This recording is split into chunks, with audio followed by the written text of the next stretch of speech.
Your nan, she lived 2 doors down at number 13, and when they were courting, and Dad lived in this house with his sister and their family, and so when Dad heard the gate go and Mum coming down the garden path, he would jump on the piano, which was in the corner of the lounge, an old black little upright piano, nothing special, and start playing I'll Buy That Dream.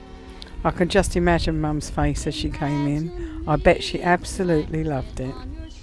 I remember Mum, just when they used to go out in the evenings or any time, to be honest, she always put his clean clothes on the bed. He never had to look in the wardrobe to see what to wear, because my mum told him what to wear, but it never ever worried him. But she would always leave clean socks for him, because he would never change his socks. He never had smelly feet. He just could wear them for months and he would just keep on with it. So my mum would force him to change his socks. Fortunately, he did change his socks. Trying to think of some of the countries Mum and Dad went to.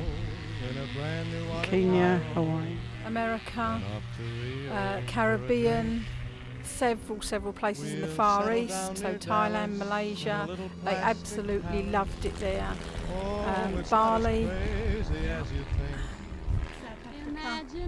Dad had his first ski lesson at the age of 65. We all went skiing, and clearly we've done France, Germany, Belgium, Holland. Mum and Dad went to Italy. I don't know, anywhere in Europe they've been, all the Greek islands, Spanish islands, Malta, Cyprus. Cyprus was quite a favourite, but that was in later years. Do you remember how everywhere we went, Mum was always worried about her hair? So quite often there were photos of Mum wearing silly hats or plastic bags on her head to stop her hair getting wet, so she didn't have to do it again. Like that. And it's just my favourite picture, the pair of them. Dad's got a towel round his shoulders, Mum, and a plastic bag on his head. Mum's got this bag that belonged with the beach towels in, put into the plastic bit on the outside, so she had it on her head, and they were just running along this path laughing their heads off. So yeah, they did really enjoy themselves when they did. We'll settle down near Dallas in a The only thing I can think of is when we lost my dad, as Kay said, Mum was such a strong person. We lost my dad, and it was like, before she did all the bills, the organising, the everything. She did absolutely everything like that. My dad was just the doer. Not that he wasn't clever enough to, but that's the role that Mum did. And we lost my dad, and she just lost it totally. She could never stop crying because she missed him so much. And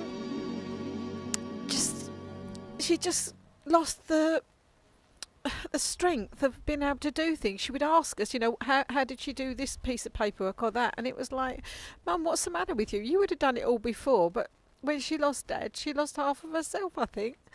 And she never really ever got it back. And all we're hoping is that they're together now.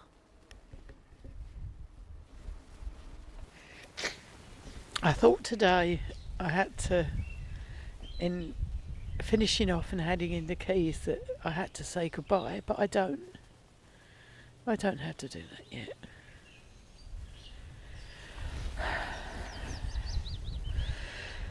And although this place means so much to us, it is a thing, and the important thing was Mum and Dad, not the house and everything.